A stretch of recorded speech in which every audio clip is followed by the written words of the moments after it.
Hello everyone, welcome to the GATE excellence. I am Dikshit Dutt. अपनी GATE series में modulation index को आज अपने को समझना है।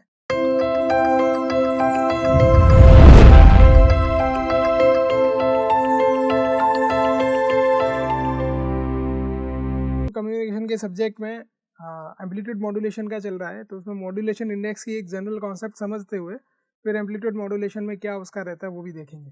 राइट, तो शुरू कर रहे हैं अपन। फर्स्ट इसका रहता है कि इसकी डेफिनेशन देख लेते हैं क्या होती है। तो कई कई जगह पे कुछ टिपिकल डेफिनेशंस भी दे रखी है, तो पढ़ने के हिसाब से मैंने डाल दी है, तो आप लोग देख सकते हैं। सबसे पहले क्या होता है कि आप कोई भी चीज़ को, जैसे कोई मॉड्यूलेशन की बात कर रहे हैं अगर अपन, तो मॉड्यूलेशन से पहले अपन को ये समझना है कि मॉड्यूलेशन का मतलब मॉडिफिकेशन।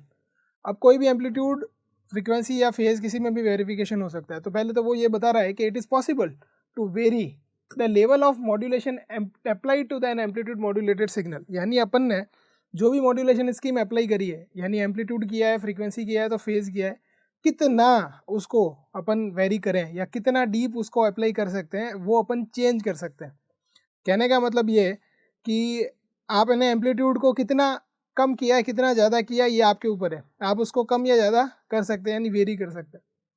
जैसे अगर मैं ऑडियो सिग्नल की बात करूं, तो अगर if an audio signal is to be send and a small modulation amplitude is applied, बहुत कम मैंने एम्पलीट्यूड मॉड्यूलेशन या कोई भी मॉड्यूलेशन अप्लाई किया, बहुत उसकी मात्रा कम है, बहुत लिटिल मॉड्यूलेशन, तो हो सकता है it may be difficult to hear the signal at the receiver. मतलब वो ट्रांसमिट तो आपने कर दिया, रिसीवर साइड पे रिसीव हो गया, लेकिन बहुत साफ नहीं सुनाई दे, ऐसा हो सकता है अगर आपने बहुत कम स्मॉल मॉड्यूलेशन अप्लाई किया है तो। और अगर आपने बहुत ज़्यादा कर दिया, यानी मॉड्यूलेशन लेवल उसका बहुत हाई है, तो ये पॉसिबिलिटी है कि 2-3 अलग अलग सिग्नल आपको सुनाई दे, जिसको अपन इंटरफेरेंस बोलते हैं जनरल लैंग्वेज में।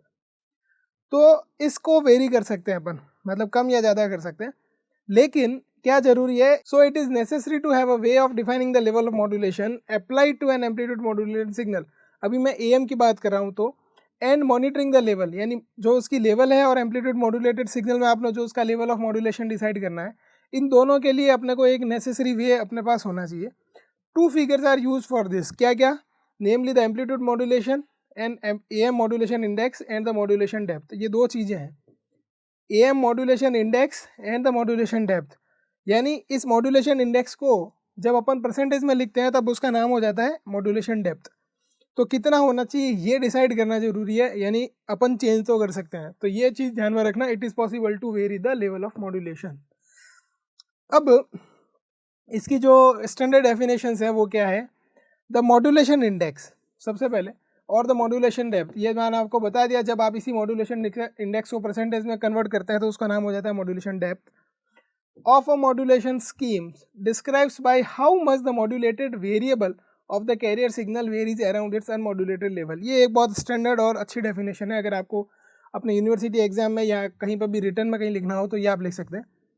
क्या कहता है कि how much the modulated variable, modulated variable मतलब एम्पलीट्यूड, फ्रीक्वेंसी या फेज कुछ भी, ऑफ द कैरियर सिग्नल। हमेशा आपको पता है जिसमें भी मॉड्यूलेशन आप करेंगे, तो कैरियर सिग्नल में ही मॉड्यूलेशन होगा, मॉडिफिकेशन होगा। चाहे कैरियर का एम्पलीट्यूड बदलो, चाहे फ्रीक्वेंसी बदलो, चाहे फेज बदलो, बदलना कैरियर को है। Varies around its unmodulated level, यानी अनमॉड्यूलेटेड लेवल यानी जो स्टैंडर्ड ओरिजिनल उसकी वेवफॉर्म थी, उसमें कितना कम या ज़्यादा हुआ, यानी स्टैंडर्ड से कितना कम या ज़्यादा। ठीक, यानी by how much the modulated variable of the carrier signal varies around its unmodulated level. Second definition थोड़ी ईजी है। Modulation index describe the extent to which modulation is done on a carrier signal, यानी carrier signal पे आपने कितना modulation apply किया है, यानी carrier signal को कितना चेंज किया है, सिंपल सी बात। राइट, तो ये इनकी जनरल डेफिनेशंस है। अगर मैं एम्पलीट्यूड मॉड्यूलेशन की बात करूँ, तो ये तो अभी तक simple modulation index general definition थी, क्या था, क्या क्या मॉड्यूलेशन इंडेक्स की डेफिनेशन हो सकती है। अब मैं एम्पलीट्यूड मॉड्यूलेटेड की बात कर रहा हूँ। तो in an amplitude modulation the ratio of the maximum amplitude of a modulating signal, जिसको अपन आप बोलते हैं एक्सटी, या जिसको बोलते हैं आप बेस बैंड सिग्नल, या जिसको आप बोलते हैं इंफॉर्मेशन सिग्नल, ये आपको बार बार बताया जा चुका है, to that of the carrier signal. यानी अगर आप एम्पलीट्यूड मॉड्यूलेशन की बात कर रहे हैं और उसमें मॉड्यूलेशन इंडेक्स आपको पूछा है, तो जो मॉड्यूलेटिंग सिग्नल है उसका मैक्सिमम एम्पलीट्यूड और कैरियर का मैक्सिमम एम्पलीट्यूड, इन दोनों का रेशियो अपना मॉड्यूलेशन इंडेक्स है। तो ये मॉड्यूलेशन इंडेक्स की डेफिनेशन है in respect of AM, amplitude modulated signal के लिए। Mathematically this is modulation index is given as this. कई बार ये म्यू इसका साइन है मॉड्यूलेशन इंडेक्स का, MA for the amplitude modulation, modulation index for A for amplitude modulation, that is simply XT maximum. XT क्या है? ये वाला मॉड्यूलेटिंग सिग्नल, और A क्या है? Carrier signal, right? तो XT max upon A is our mu. So where XT is the amplitude of the modulating signal and A is the amplitude of the carrier signal. Simple. Amplitude of the modulating signal and the amplitude of the carrier signal. Simple. अब ये चीज़ important है, the value of M, ये M कुछ भी बोल सकते हैं आप इसको, मस्ट बी लेस देन 1। इसी को आप M बोल दीजिए अगर आपको कन्फ्यूजन हो, तो बात ये की है। ये क्या होना चाहिए? इसकी value must be less than 1, ये हमेशा 1 से कम होनी चाहिए, अदरवाइज इंटरफेरेंस विद रकल। अब क्या होगा कि इससे ज़्यादा होने पर, 1 से ज़्यादा होने पर क्या होगा, ये भी अपन अभी इसी वीडियो में देख लेंगे। हमेशा A से कम होना चाहिए, ये इसकी एक जनरल इन्फॉर्मेशन हुई, ये ध्यान में रहे। आगे चलते हैं अपन, अब फॉर्मूला निकालते हैं मॉड्यूलेशन इंडेक्स का। फॉर्मूला कैसे डेवलप होगा? अपन ये कर रहे हैं कि अपने पास जब मैक्सिमम और minimum amplitude of the modulated wave पता है, ये वाला भी तो फॉर्मूला ही था, XT मैक्स अपॉन A, ये सिंपल फॉर्मूला है। जैसे आपको कैरियर सिग्नल की वैल्यू दे रखी है 5 cos ओमेगा CT, तो ये 5 क्या हो गया? Amplitude of the carrier wave. Similarly amplitude of the modulating signal, जैसे ये दे रखा है 2 cos ओमेगा MT, तो ये 2 हो गया उसका एम्पलीट्यूड, किसका? मॉड्यूलेटिंग सिग्नल का। तो ये एक जनरल फार्मूला है ही है, इसमें कोई दिक्कत नहीं। लेकिन ये वाला फार्मूला तब जब अपने पास मैक्सिमम और मिनिमम एम्पलीट्यूड है, किसका? मॉड्यूलेटेड वेव का। यानी अपने पास अब ST है, अगर आपको ध्यान में आ रहा हो, AM का ST मॉड्यूलेटेड सिग्नल आप लोगों ने निकाला था, XT प्लस A ये एनवलप था, फिर cos omega CT, XT cos omega CT plus A cos omega CT, ये पूरा अपने पास था ST। यानी इस एम्पलीट्यूड मॉड्यूलेटेड वेव का मैक्सिमम और मिनिमम एम्पलीट्यूड अगर आपके पास है, तो भी आप मॉड्यूलेशन इंडेक्स निकाल सकते हैं, या लेवल ऑफ द मॉड्यूलेशन निकाल सकते हैं, या डेप्थ ऑफ द मॉड्यूलेशन निकाल सकते हैं। कैसे? तो मान लीजिए A मैक्स और A मिन ये एम्पलीट्यूड है मॉड्यूलेटेड वेव के, तो पता लग रहा है ना, A max for the maximum and minimum, A minimum मतलब मिनिमम एम्पलीट्यूड, A मैक्सिमम मतलब मैक्सिमम एम्पलीट्यूड, ठीक है, ये respectively. The maximum amplitude of the modulated wave is when cos 2 pi FMT is 1। देखो, अगर cos की वैल्यू 1 होगी, cos के पास दो ही वैल्यू हो सकती है, 0 या 1, मैक्सिमम और मिनिमम के नाम पर। तो cos की वैल्यू जब 1 होगी, तब आपके पास ऑटोमेटिकली जो मैक्सिमम वैल्यू है A यानी कैरियर की, वो कितनी होगी? तो जो उसकी maximum value AC plus AM, यानी इन दोनों को मैं जोड़ दूं, जैसे AC और AM के लिए मैं आपको एक स्लाइड आगे ले जाता हूं। ये अगर मैं आपको इसको मान लूँ AC और इसको मान लूँ AM, तो AC प्लस AM अगर मैं करूँगा, तो ये मेरे पास ये एग्जैक्टली एक मॉड्यूलेशन इंडेक्स की, मॉड्यूलेटेड सिग्नल की वेव फॉर्म है, जिसमें मॉड्यूलेशन इंडेक्स 100% है। अभी इस 100% पे आएंगे ये कैसा आया, लेकिन अभी ये समझिए कि मॉड्यूलेशन हो चुका है और उसमें AC और AM मैक्सिमम और मिनिमम अपने पास है, ठीक। तो AC प्लस AM करूँगा तो मेरे पास क्या आएगा? A maximum. तो कॉस के पास क्या सिग्नल है? 1 और ये 0 और ये -1, ठीक। तो 1 इसका मैक्सिमम और -1 इसका मिनिमम, आप ऐसा मान सकते हैं। तो AC प्लस AM ये तो कब वैल्यू इसकी हाईएस्ट होगी? जब ये कॉस की वैल्यू 1 होगी, अदरवाइज तो ये 0 और -1 ही है, तो मिनिमम वैल्यूज है। तो मैं ये कह सकता हूँ जब AC प्लस AM दोनों को जोड़ूंगा तो मेरे पास A मैक्सिमम मिलेगा, जो कि मॉड्यूलेटेड सिग्नल का मैक्सिमम एम्पलीट्यूड। सिमिलरली अगर मैं AC माइनस AM करूँगा तो मेरे पास A मिनिमम मिलेगा। अब मैं A मैक्स और A मिन को जोड़ दूँ तो मुझे क्या मिलेगा? AC प्लस AM, तो ये रहा, plus AC minus AM।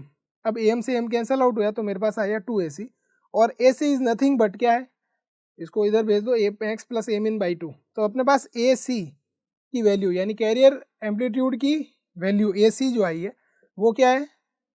A max plus A मिन बाई 2, और A मैक्स और A मिन क्या है? मॉड्यूलेटेड सिग्नल की मैक्सिमम और मिनिमम एम्पलीट्यूड, ठीक। अभी मैं इन दोनों को घटा देता हूँ, A मैक्स माइनस A मिन, तो सिंपल कैलकुलेशन करी तो मेरे पास 2AM आया। तो A मैक्स माइनस A मिन बाई 2 दैट इज AM। और अपने पास क्या फॉर्मूला होता है? म्यू का, मॉड्यूलेटिंग सिग्नल का मैक्सिमम एम्पलीट्यूड और कैरियर सिग्नल का मैक्सिमम एम्पलीट्यूड, इन दोनों का रेशियो तो कर दिया। तो I will get another formula that is mu that is M A max minus A min, A max plus A मिन, इन सिंपल। यानी ये पता रहना चाहिए ए मैक्स और ए मिन क्या है, ये है maximum amplitude of modulated signal. ध्यान में रखना ए सी क्या है, कैरियर्स एम्पलीट्यूड, ए एम क्या है, मॉड्यूलेटिंग सिग्नल्स का एम्पलीट्यूड। यानी ए सी ए एम दोनों को मैं जोड़ दूं, कैरियर का एम्पलीट्यूड, मॉड्यूलेटिंग सिग्नल का एम्पलीट्यूड, तो मॉड्यूलेटेड सिग्नल का मैक्सिमम एम्पलीट्यूड आ जाएगा ना। ए सी कैरियर का, ए एम मॉड्यूलेटिंग सिग्नल का, इन दोनों का जोड़ा तो ए मैक्स आया। इन दोनों को घटाऊंगा यानी मैक्सिमम कैरियर का और मॉड्यूलेटिंग का घटाया तो ए मिनिमम आएगा।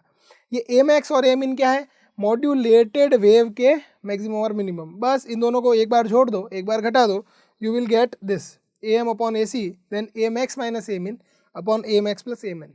यानी ये वाला फॉर्मूला का तब काम आएगा जब मॉड्यूलेटेड सिग्नल का मैक्सिमम और मिनिमम आपके पास एम्पलीट्यूड है।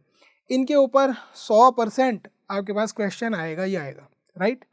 अब बात करते हैं कि 100% मॉड्यूलेशन इंडेक्स की डेप्थ कितनी होगी। देखो आपके पास कोई सिग्नल था, जैसे ये वाला तुम्हारे पास सिग्नल है, ठीक, और बीच में जो कैरियर सिग्नल है वो हाई फ्रीक्वेंसी वाली सिग्नल है, बहुत सारी, इसकी बहुत फ्रीक्वेंसी है, बहुत सारी का मतलब बहुत फ्रीक्वेंसी है इसकी, हाई फ्रीक्वेंसी है। तो पहली बार आपको जब मॉड्यूलेशन करते हैं तो जो आपके पास XT होता है, यानी आपके पास जो मॉड्यूलेटिंग सिग्नल होता है या इंफॉर्मेशन सिग्नल होता है, उसकी रिप्लाई का बन जाती है।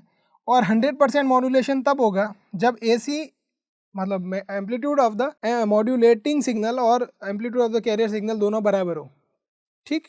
जब ये दोनों XT और A बराबर हो जाएंगे तो इट विल गेट 1।